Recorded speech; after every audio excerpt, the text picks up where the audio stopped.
모든 사람으로 더불어 평화하라, 화목하라, 이런 말씀으로 은혜를 나눕니다.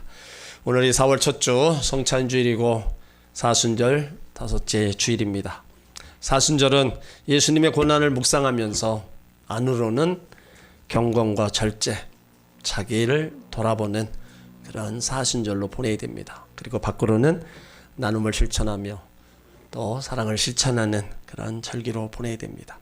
오늘 말씀이 하나님의 은혜로 구원받은 그리스도인들이 바로 성도와 이웃들 관계를 어떻게 살아야 되는가를 오늘 바울이 일러주고 있습니다. 특히 좋은 이웃보다도 좋지 못한 이웃에 대해서 어떻게 대하며 살아야 되는가를 가르쳐주고 있어요. 우리가 세상을 살아가는 동안에 사랑하는 이웃만 있는 게 아닙니다. 원수 같은 이웃도 때론 있어요. 우리가 신앙생활, 사회생활 잘하기 위해서는 기본적으로 갖춰야 할 요건들이 많습니다. 그리스도인들은 하나님과 나와의 관계도 바로 가져야 되지만 성도와 이웃과의 관계도 바로 가져야 됩니다. 하나님과의 관계는 잘하는데 이웃과의 관계, 성도들과의 관계가 좋지 못하다면 이런 사람의 신앙은 잘못된 겁니다. 예수님은 이웃과의 관계가 바로 하나님과의 관계로 직결되어 있음을 말씀하고 있어요. 마태복음 5장 23절에 보면 예물을 제단에 드리다가 거기서 내 형제에게 원망 들을 만한 일이 있는 줄 생각나거든 예물을 제단 앞에 두고 먼저 가서 형제와 연합하고 그 후에 와서 예물을 드려라. 그러니까 우리가 하나님 앞에 나와 예물 드리고 예배할 때 먼저 할 일이 있다는 거예요. 그 먼저 할 일은 형제들에게 원망 들을 만한 일, 잘못 행한 일이 있으면 그것을 먼저 해결하라는 거예요.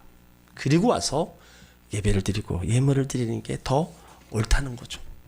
그러니까 하나님과의 관계, 그것이 신앙이라고 한다면 이웃과의 관계를 통해서 그 신앙을 실천해 가는 거라고 볼 수 있습니다.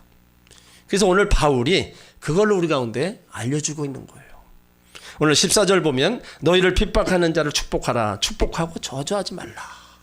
여기 핍박이라는 의미는 넓게 생각하면 나를 괴롭히는 자들을 얘기할 수 있습니다. 그러나 성경의 의미로서 보면은 예수 믿는 것으로 인해서 핍박받는 바로 그것이 진정한 핍박이라는 거예요. 내가 잘못을 해서 욕을 먹는 것은 핍박이 아닙니다. 내가 의롭고 바르게 신앙생활을 하려는데 당하는 미움과 어려움만이 핍박이라는 거예요. 그러니까 이러한 핍박을 당할 때 핍박하는 자를 축복하라는 겁니다. 철학자 플라톤은 이런 말을 합니다. 선한 사람은 핍박을 당할지언정 이 핍박을 악으로 대하지 않는다. 견디기 어려운 핍박을 당할 때 저주하지 않고 축복한다는 것은요, 우리 인간의 힘으로는 어렵습니다. 자기를 미워하고 핍박하는 자를 보면 분노가 나고 화가 치밀게 되어 있어요. 그러니까 이런 자연 본능을 억제하라는 거예요. 제포슨이라는 사람도 당신이 화가 났을 때 열을 세워라. 화가 더 나면 백을 세워라. 그러니까 이것을 개작해서 마크 트레이는 당신이 화가 나면 4번을 세워라. 그래도 더 화가 나면 4번을 몇십 번 반복하라. 그러니까 참고 인내하면서 그걸 이겨나가라는 거예요. 예수님도 핍박당하실 때 저주하지 않으셨어요. 그들을 위해 기도하시고 용서하시고 축복해 주셨어요. 그래서 지금도 우리 가운데 당부하시는 말씀이 있습니다. 베드로전서 3장 9절에 보면 악을 악으로 욕을 욕으로 갚지 말고 도리어 복을 빌라. 이를 위하여 너희가 부르심을 입었으니 이는 복을 유업으로 받게 하려 함이니라. 너희를 핍박하는 자를 축복하고 저주하지 말라. 이 말은요, 적극적인 겁니다. 사람의 감정과 심정으로 핍박하는 자를 축복한다는 것 불가능합니다. 그런데 하나님을 믿는 그리스도에게는 가능한 줄 믿습니다. 믿음을 가진 자는요, 얼마든지 핍박하는 자를 축복할 수 있습니다. 예수님께서 제사들을 파송하실 때 어느 집에 가면 먼저 할 일이 뭐냐? 그 집에 복을 빌어주라는 거예요.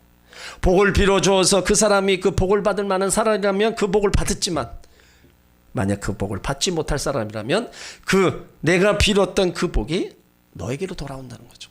그러니까 이거를 반대로 생각한다면 내가 저주해서 그가 저주받을 만한 사람이라면 저주를 받지만 만일 그가 저주 받지 않을 사람이라면 그 저주가 어디로 가겠냐 이거죠. 그것이 너에게로 돌아온다는 겁니다. 그래서 예수님도 마태복음 5장 44절에서 나는 너에게 이르노니 너희 원수를 사랑하며 너희를 핍박하는 자를 왜 기도하라. 그러니까 핍박받을 때 예수님이 처방하신 특효, 그건 뭐예요? 기도하는 겁니다. 기도는 먼저 자신을 위해서 하고 다음으로 핍박하는 자를 위해 기도하는 겁니다. 기도 없이는요, 핍박의 고비를 넘길 수 없습니다. 또 기도 없이는 행복한 삶을 살아갈 수가 없는 거예요. 저와 여러분, 핍박하는 자를 축복해야지 절대로 저주해서는 안 됩니다. 이것이 예수님이 원하시는 거고요. 또 예수님이 원하시는 일을 해야 복이 임하는 거예요. 자, 15절은 같이 있습니다. 즐거워하는 자들로 함께 즐거워하고 우는 자들로 함께 하라. 자, 즐거워하는 자들과 함께 즐거워하는 것과 우는 자들과 함께 우는 것, 어느 것이 더 쉽습니까? 즐거워하는 자들과 함께 즐거워하는 일은요, 쉬운 일 같지만 그렇지 않습니다. 우리가 즐거운 상태에 있을 때에도 즐거워하는 자와 함께 즐거워하는 자기가 힘든다는 거예요. 우리 속담에 사촌이 논을 사면 배가 아프다는 말이 있는데, 여러분 실제로 배가 아픈 정도에 그치지 않습니다. 우리의 죄성은요, 자신만 즐거워해야 되는데 다른 사람도 즐거워하는 것을 보면 마음에 시기심이 올라와서 견딜 수가 없어요. 그리고 우리가 보통 고통을 당하고 있을 때 더 즐거워하는 사람의 즐거움에 동참할 수 없습니다. 나는 고통당하고 있는데 즐거워하는 사람을 보면 때론 도리어 화가 난다는 거예요. 근데 그럼에도 불구하고 성경은 하나님 자녀는 즐거워하는 자들로 함께 즐거워하라는 거예요. 좋은 일을 당해 웃고 기뻐하는 자의 행복에 공감하고 축복하라는 겁니다. 크리스토톰 설교자는 이렇게 얘기합니다. 우는 자와 함께 우는 것은 웃는 자와 함께 웃는 것보다 쉽다. 우리가 웃는 자와 함께 웃기 위해서는 훨씬 더 고상한 인격을 필요로 한다. 그러니까 남이 잘 될 때 같이 하는 게 그렇게 어렵다는 거예요. 사촌이 땅을 사면 배가 아픕니다. 여러분, 사촌도 잘 돼야 돼요. 그래야 내가 어려움을 당할 때 가서 도움을 받을 수 있는 거예요. 우리 민요 중에 아리랑이 있죠. 아리랑 아라리요 아리랑 고개를 넘어간다. 나를 버리고 간 님은 심리도 못 봐서 발병 난다. 이거 곡은요, 가만히 생각해 보면 완전 타락한 심성에서 나오는 겁니다. 나를 사랑하는 님이 나를 떠나려고 해요. 그러면 갈 테면 가보라 이거예요. 그런데 심리를 못 가서 발이 부딪히든지 발목이 삐든지 해서 넘어진다는 겁니다. 그러니까 완전히 타락한 심성이 우리 안에 있기 때문에 그런 표현들, 그런 언어가 나오는 거예요. 사울이 다윗을 시기했을 때 백성들의 그 인기가 다윗에게 쏠리자 다윗의 시기가 자기 사위였고 신하였던 바로 그 다윗을 죽이려고 쫓아다니는 거예요. 가인도 동생 아벨 제사는 하나님이 연락하시고 자신의 제물을 연락하지 않으시니까 시기심이 생기는 거예요. 그러다 보니까 동생을 돌로 쳐 죽이는 사건이 일어나고 맙니다. 좋은 일로 즐거워하는 사람이 곁에 있습니까? 그랬더니 함께 축하해주고 기쁨을 나누시길 바랍니다. 그리고 우는 자들로 함께 울라고 얘기하고 있어요. 지금 우리 주변에는요, 우는 사람들이 많습니다. 알게 모르게 우는 자들이 많아요. 병들어 우는 사람이 있고요, 사업이 안 돼서 우는 사람들이 있고, 남편을 잃고 아내를 잃고 사랑하는 연인을 잃고 우는 사람이 많아요. 억울한 일을 당해 우는 사람들, 큰 사건 속에 우는 사람들, 알게 모르게 참 많이 있어요. 이런 사람들 속에 들어가서 같이 울어주라는 거예요. 그러니까 타인의 고통에 동정하는 애통은 내 이웃을 내 몸과 같이 사랑하라는 그 계명을 실현하는 겁니다. 그리고 우리 가운데 더 값진 울음이 있어야 된다는 거예요. 그것은 영원에 바라보면서 우는 그 울음이 우리 가운데 또 일어나야 됩니다. 이웃들, 형제들, 가족들, 아직도 주님 밖에 있는 그들의 영혼을 생각하면서 주께로 돌아오기를, 예수 믿고 구원받기를 기도하는 그 울음이 우리 가운데 있어야 된다는 거예요. 예수님도 인류의 구원을 놓고 겟세마네 동산에서 우셨어요. 사도 바울도 자기 동족의 구원을 놓고 울었습니다. 그러니까 그 울음이 결국엔 자기는 버림을 당할지라도 내 동족이 구원을 받는다면 내가 자기는 버림받아도 된다. 그럴 정도로 사랑했던 그 바울을 볼 수 있습니다. 그러므로 저와 여러분도 우리가 일어나는 삶의 현장에서 여러 가지 아픔 때문에 울지만 우리 영혼의 그 구원을 위해서도 우리는 그 눈물이 계속 흘리며 기도해야 될 줄 믿습니다. 예수님께서 이 땅에 왜 오셨어요? 기뻐하는 자들과 함께 기뻐하고 우는 자들과 함께 울기 위해서 오셨어요. 가장 낮은 자리에 오셨고 가장 어려운 사람들을 찾아다니시면서 함께 하셨습니다. 그러므로 우리도 함께 기쁨을 나누고 함께 슬픔을 나눠야 될 줄 믿습니다. 다른 사람이 기뻐할 때 내가 함께 기뻐해 주면요, 그 사람도 내가 기쁜 일이 있을 때 같이 와서 기뻐해 줍니다. 다른 사람이 슬픔에 처져 있을 때 내가 그들을 가서 위로해 주고 손을 잡아주면 내가 슬픔을 당할 때 그 사람이 나와서 함께해서 위로해 주고 슬픔을 함께 하는 거예요. 그러므로 즐거워하고 기뻐하는 사람들과 함께 즐거워하고 우는 사람들과 함께 슬픔을 나누시는 여러분들 되시길 주의 이름으로 축원합니다. 우리 16절을 같이 있습니다. 서로 마음을 같이 하며 높은 데 마음을 두지 말고 도리어 낮은 데 처하며 스스로 지혜 있는 채 말라. 겸손한 이웃이 되고 잘난 체하지 말라는 겁니다. 이웃을 보고 너는 나하고 다르다, 나는 너하고 다르다, 이런 식으로다가 행동하거나 말하지 말라는 거예요. 여기 마음이 같다는 거는요, 통한다는 겁니다. 뜻이 통하고요, 사상이 통한다는 거예요. 그래서 하나님의 자녀들은요, 마음이 같고 뜻이 같아야 된다는 거예요.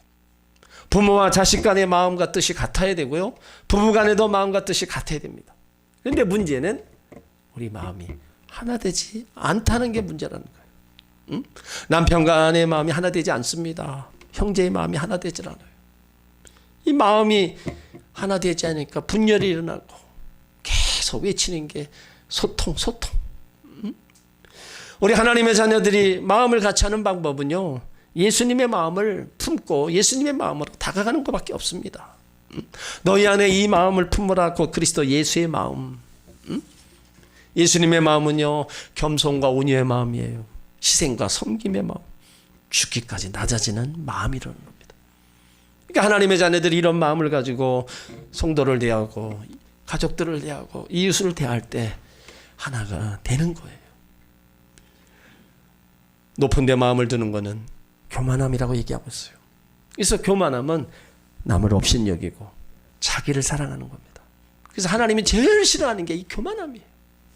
그러니까 교만은 패망의 선봉이고 넘어짐의 앞잡이다 얘기하는 거예요. 자기도 모르게 가졌다고 배웠다고 우쭐대면 결국은 다 넘어지고 모든 것을 잃어버리는 겁니다. 주님은 겸손한 자를 사랑하시고 은혜를 주신다 그랬습니다. 베드로전서 5장 5절에 보면 젊은 자들아 이와 같이 장로들에게 순복하고 다 서로 겸손으로 허리를 동이라. 하나님이 교만한 자를 대적하시되 겸손한 자들에게 은혜를 주시느니라. 우리가 예수님의 마음을 가지고 겸손함으로 우리의 이웃과 가족과 성도들을 대하면 우리 마음을 아름다운 모습이 그들도 발견하게 되고 그 아름다운 모습 속에 그들 마음속에 있는 또 기쁨이 그들 마음속에 또 평강이 나로 인해서 바로 전하게 될 줄 믿습니다. 또 17절을 같이 있습니다. 아무에게도 악을 악으로 갚지 말고 모든 사람 앞에서 선한 일을 도모하라. 여러분, 어떤 사람이 나에게 악한 일을 행한다면 어떻게 해주고 싶습니까? 우리 성격대로 한다면 그냥 더 이상 안 갚으면 해주고 싶습니다. 그런데 우리가 명심해야 될 건요, 악은 언제나 더 큰 악을 초래한다는 거예요. 결과적으로 당사자에게 화를 가져다 줄 뿐입니다. 악으로 악을 갚으면 세상은요 점점 악해지고 자신도 악해집니다. 그래서 믿음에서 떠나게 되고 하나님이 죄악을 심판하실 때 다 같이 망하는 겁니다.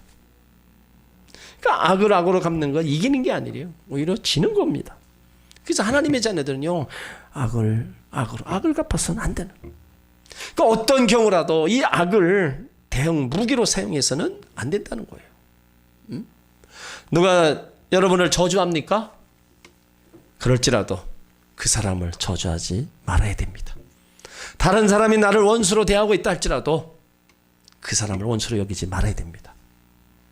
악으로 대적하는 자에게까지 선을 도모하는 것이 바로 성도의 모습이고 사명이라는 거예요. 그렇게 우리 가운데 요구하고 계신 겁니다. 그래서 18절에 할 수 있거든이 너희로서는 모든 사람으로 평화하라, 화목하라는 거예요. 할 수 있거든이. 왜 그랬습니까? 할 수 없는 경우가 있다는 거예요. 응? 할 수 없는 경우에도 너희는 화목하기를 힘쓰라. 그러니까 평화는 너와 나와의 관계 속에서 이루어지는 겁니다. 우리가 아무리 악을 악으로 갚지 않고 모든 사람에게 선한 일을 도모한다 할지라도 그것이 상대방이 받아들이지 않는다면 어떻게 하겠어요? 더불어 화목할 수 없는 겁니다. 인생은 가위바위보라고 가위바위보 같다고 얘기하고 있죠. 여러분, 가위바위보 할 때 우리가 이기는 때만 있는 게 아니잖아요. 질 때도 있잖아요. 이길 때도 있고 질 때도 있는 것이 바로 우리 인생이라는 겁니다. 그러니까 살다 보면 우호적인 사람을 만날 수 있고 적대적인 사람도 만날 때가 있어요. 그럼 어떻게 해요? 그러려니 하면서 살아가는 것이 우리 인생이라는 겁니다. 모든 사람에게 장점만 있는 것도 아니고 단점만 있는 게 아닙니다. 장점이 있으면 단점도 있고 단점이 있으면 장점도 있기 마련입니다. 그래서 오늘 바울은 그리스도인들이 이웃과의 그 적극적인 관계, 그 바른 삶을 지금 말씀하고 있는 거예요. 신앙생활하면서 사회생활하면서 가급적으로 적을 만들지 말라는 겁니다. 예수님 산상수훈에서 화평케 하는 자는 복이 있나니 하나님의 아들이라 일컬음을 받는다 그랬습니다. 하나님 나라는 화평의 나라이기 때문에 화평케 하는 자, 하나님의 아들이다. 얼마나 하나님이 높여주신 거예요. 그만큼 화목에 앞장서는 사람, 하나님의 아들이라는 그런 칭호까지 얻게 되는 겁니다. 그러므로 할 수 있거든 모든 사람에게 선을 도모하시길 바랍니다. 할 수 있거든 모든 사람으로 화목하시기를 주의 이름으로 축원합니다. 19절을 읽습니다. 내 사랑하는 자들아 너희가 친히 원수를 갚지 말고 진노하심에 맡기라. 기록되었으되 원수 갚는 것이 내게 있으니 내가 갚으리라고 주께서 말씀하시니라. 왜 우리가 친히 원수 갚지 말아야 됩니까?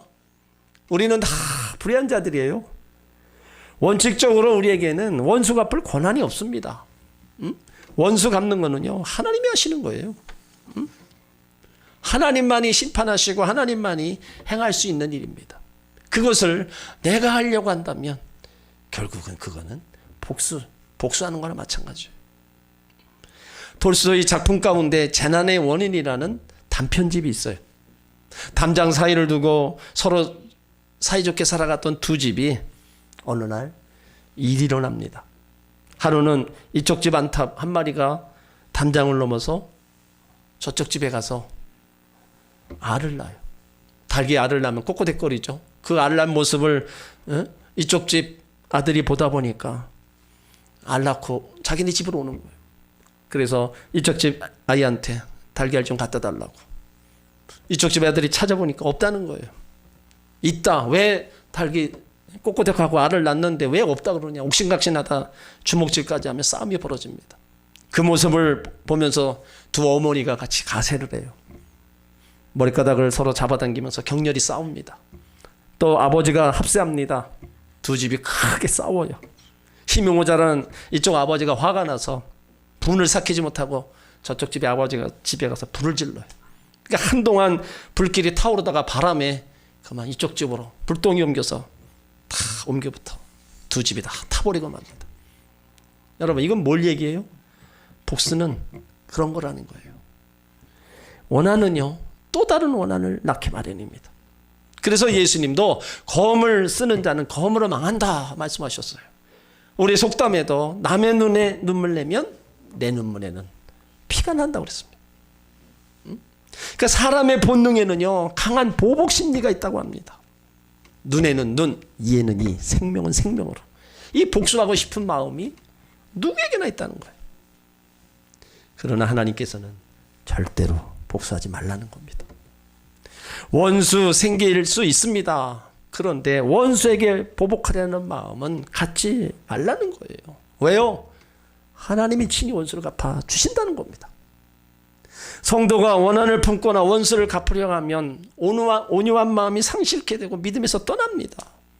그러니까 원수를 하나님이 갚아주실 것을 믿고 우리는 모든 사람에게 해야 될 일은 뭐예요?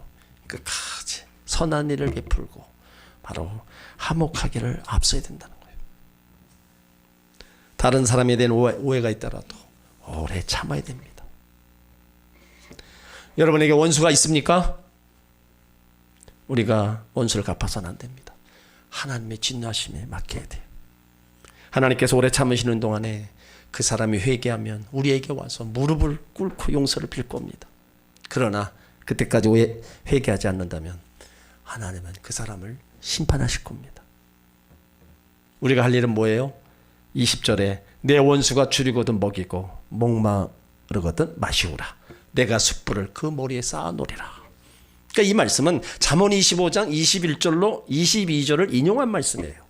내가 원수가 배고파거든 식물을 먹이고 목말라거든 물을 마시오라. 그리하는 것은 핀 숯으로 그 머리에 놓는 것과 일반이요 여호와께서 내게 상을 주시리라.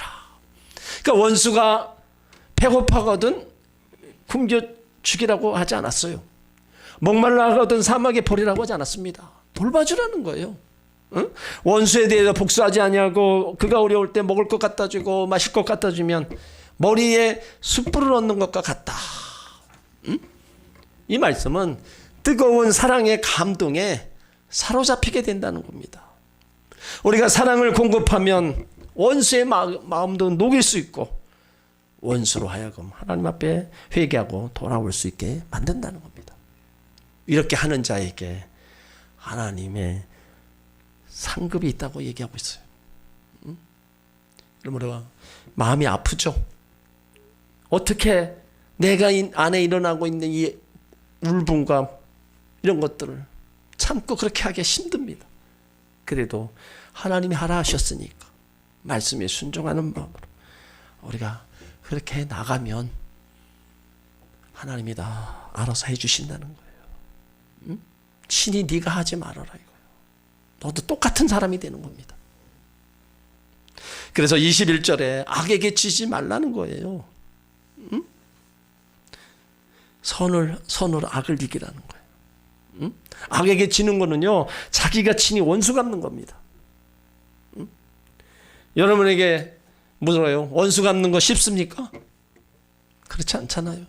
자기가 원수를 갚으려면 먼저 자기 마음이 강팍해져야 하고요 모질어져야 됩니다. 마음이 유순해서는요 복수할 수가 없습니다. 눈에 살기가 등등해야 되고 말도 거칠어야 되고 행동이 공격적이어야 돼요. 복수의 칼을 갈아야 하기 때문에 신경이 날카로워지고 그것으로 인해서 밤에 잠도 못 이룹니다. 얼마나 괴로워요. 그러니까 악에게 지는 것이 결국 마귀가 좋아하는 일입니다. 여러분이 악은 악으로 절대로 이길 수 없음을 알아야 돼요. 결국은 깨어져 버리고 파탄을 자초하는 겁니다. 여러분 악의 끝은 있습니다. 악한 사람에게 좋은 결과는 있을 수가 없다는 거예요. 그러나 선으로 이 악을 이길 수가 있다는 겁니다. 그렇기 때문에 악으로 갚지 말고 선으로 악을 이기시고 축복하며 사시길 바랍니다. 이것이 우리가 해야 될 일입니다. 이렇게 해야 우리 삶이 복을 받는 거예요. 여러분 악한 끝도 있지만요 선한 끝은 더 좋습니다. 더 아름다운 열매가 맺어지게 돼 있어요. 여러분을 괴롭히는 사람이 있습니까? 그를 위해 기도해 주시기 바랍니다.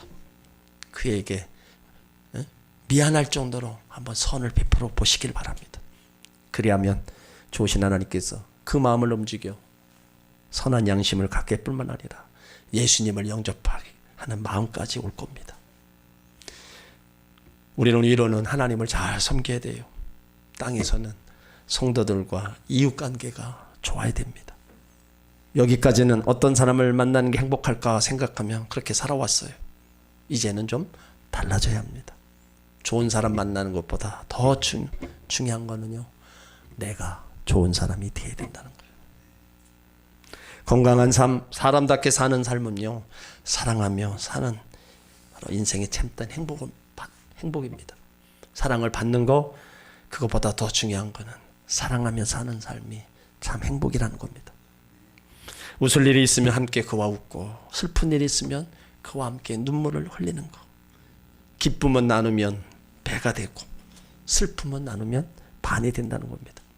그래서 우리 주변에 힘들어하는 이들이 많이 있어요. 힘들어도 어디다 말을 하지 못합니다. 이제 계절에 봄이 와서 꽃이 피었어요. 우리 인간의 마음은 왜 그렇게 냉랭한지, 왜 그렇게 안 풀리는지, 우리는 이 꽃을 못 피우고 있는지 우리 한번 돌아봐야 됩니다. 얼어붙은 마음과 얼굴을 따스한 기운으로 녹여서 한박 웃음을 피우고 우리는 그 속에서 선한 일을 도모하며 살아야 될 줄 믿습니다. 얼마 전 나온 삶의 지표를 보면 몸이 아파도 집안일을 부탁할 사람이 없다거나 이야기할 상대가 없는 사람이 셋의 하나로 역대 최고치였어요. 사람을 믿을 수 있다는 대인 신뢰도도 절반 수준으로 떨어졌습니다. 그러니까 한마디로 기댈 사람도 믿을 사람도 없다는 얘기예요. 코로나 탓이 크다고 하겠지만 모래알처럼 흩어진 한국인의 삶은요, 코로나 이전에도 유난했습니다. 2020년 초에 나온 OECD 삶의 지표를 보면 사회적 유대가 꼴찌를 기록하고 있어요. 그러니까 어쩌다 이렇게 해서 자기만을 알고 사는 각박한 세상이 되었을까? 가족처럼 살갑게 마음 주고받던 예정은 다 왜 사라졌는가? 이것이 교회 안에서도 사회에서도 더 나아가서 가정에서도 예전에 그런 살갑게 대해주던 그런 마음들이 다 사라져가고 있다는 거예요. 우리는 예수 믿어 구원받은 하나님의 자녀들입니다. 그렇다면 모든 사람과 더불어 우리는 화목해야 됩니다. 하나님과도 화목하고요, 가족들과 성도들과 이웃과도 화목하게 산다는 것은요, 귀한 것이고 아름다운 겁니다. 그러기 위해서는 원수도 축복할 수 있어야 됩니다.